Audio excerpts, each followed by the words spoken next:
Salam saudaraku, selamat pagi. Semoga kita semua dalam keadaan sehat dan penuh sukacita dalam Tuhan.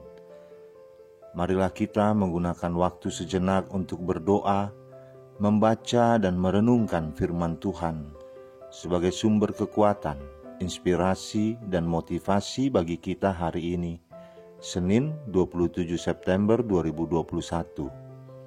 Sebelumnya mari kita berdoa. Bapa di sorga, kami bersyukur atas hari yang indah ini, hari yang penuh harapan. Kami akan merenungkan firman-Mu. Kiranya Roh Kudus menerangi hati dan pikiran kami, agar kami sungguh memahami firman-Mu. Dalam nama Tuhan Yesus Kristus kami berdoa. Amin. Firman Tuhan yang menyapa kita di pagi ini, 2 Korintus 11 ayat 30. Jika aku harus bermegah, maka aku akan bermegah atas kelemahanku. Demikian firman Tuhan.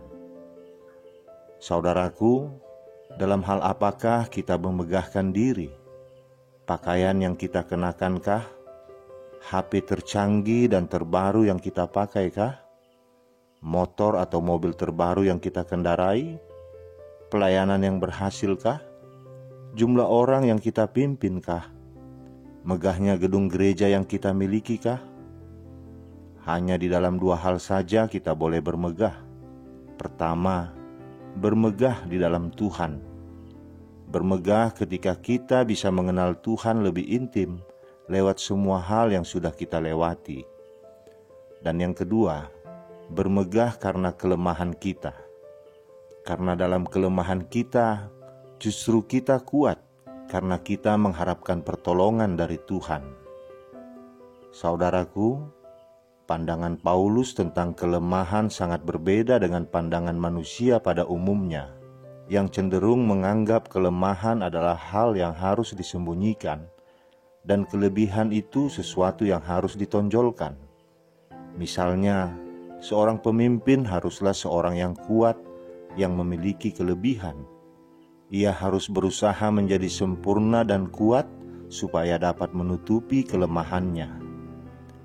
Dalam kehidupan orang percaya pun sering terjadi, khususnya ketika orang menyampaikan kesaksian. Kesaksian yang biasa disampaikan umumnya tentang mukjizat, kuasa doa, keberhasilan dalam bisnis, kesehatan, dan berkat Tuhan yang membuat jemaat menjadi kagum. Namun sebenarnya, orang percaya juga memiliki pengalaman kehilangan, kegagalan, dan penderitaan yang sebenarnya layak untuk dibagikan, karena semuanya merupakan realitas hidup yang harus dihadapi manusia dan dapat dijadikan pengalaman yang berharga. Jika kita membaca ayat-ayat sebelumnya, Paulus mengungkapkan penderitaannya dalam hidup sebagai rasul Tuhan. Paulus menulis bahwa ia sudah banyak berjeri lelah dan bekerja berat, dan kerap kali ia tidak tidur. Ia sering lapar dan haus. Kerap kali dia harus berpuasa, kedinginan dan tanpa pakaian. Ia sering dihina, dicurigai, diragukan, dan mendapat banyak sekali penganiayaan fisik.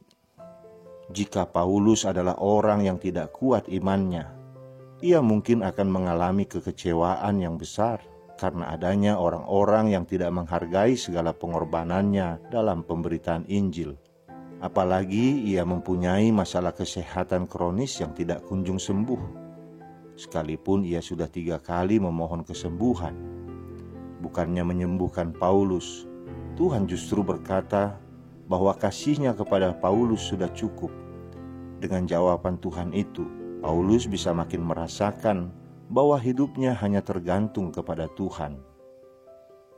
Saudaraku, suatu hal yang sering dibanggakan dari orang tua kita saat mereka sedang menceritakan masa lalu mereka, seringkali bukanlah hal-hal yang baik yang mereka alami, namun justru hal-hal yang pahit dan berat. Begitu juga kalau seorang prajurit sudah purnawirawan, pasti ia juga akan menceritakan pengalaman-pengalaman yang mengerikan selama bertugas kepada keturunannya. Bagaimana dia bisa mendapatkan luka tembak, mungkin juga anggota tubuhnya yang hilang akibat ledakan. Selalu hal-hal yang beratlah yang seringkali menjadi hal yang kita banggakan kepada keturunan kita. Saudaraku, kelemahan-kelemahan apakah yang juga pernah kita alami dalam kehidupan ini? Dalam pelayanan kita selama ini? Apakah kita komplain atas kelemahan-kelemahan itu? Atau malah kita belajar untuk bermegah atas hal itu? Tahukah saudara, bahwa justru kelemahan-kelemahan seperti yang Paulus alami bisa menjadi kesaksian yang kuat untuk memperlengkapi orang yang kita pimpin. Hal-hal yang bisa kita megahkan dan bisa menjadi berkat, seringkali bukanlah hal-hal yang bisa kita capai dalam hidup.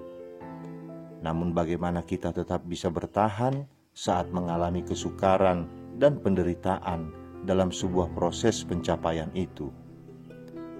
Mari kita meneladani Paulus yang sepenuhnya menyadari bahwa Allah mengizinkan ia berada dalam kelemahan untuk sebuah tujuan. Sehingga bagi Paulus, kebanggaannya tidak ia dasarkan pada apa yang menjadi kelebihannya, tetapi justru pada kelemahannya. Malahan untuk semua kelebihannya ataupun kekuatan yang pernah ia miliki, justru telah dianggapnya sebagai sampah yang tidak ingin lagi dibanggakan, selain dari kelemahan yang ada pada dirinya. Jadi mulai sekarang, mari kita belajar bersyukur dan bermegah atas kelemahan-kelemahan kita. Karena suatu hari kelak, apa yang kita alami akan menjadi pelajaran yang berharga untuk orang-orang yang kita pimpin. Kalau saat ini kita sedang menghadapi kesukaran dan penderitaan, nikmatilah, karena akan ada saatnya kita tidak akan lagi dapat menikmatinya, karena masanya sudah lewat.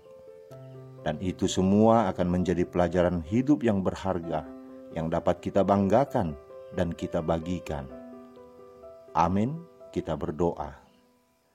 Bapa di surga, kami bersyukur untuk setiap kesukaran dan penderitaan yang kami alami. Karena semua yang kami alami itu memiliki tujuan yang sempurna bagimu. Karena dalam setiap kelemahan kami merasakan membutuhkan pertolongan tangan Tuhan. Sehingga kami tidak menjadi sombong dan membanggakan diri kami sendiri. Dan di dalam kelemahan kami itu, kami merasakan bahwa hidup kami harus bergantung kepada Tuhan.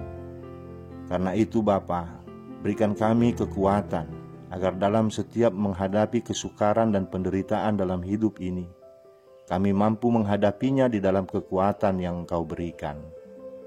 Terima kasih Bapa, dalam nama anak-Mu Tuhan Yesus Kristus kami berdoa. Amin. Selamat beraktivitas saudaraku, Tuhan memberkati. Shalom.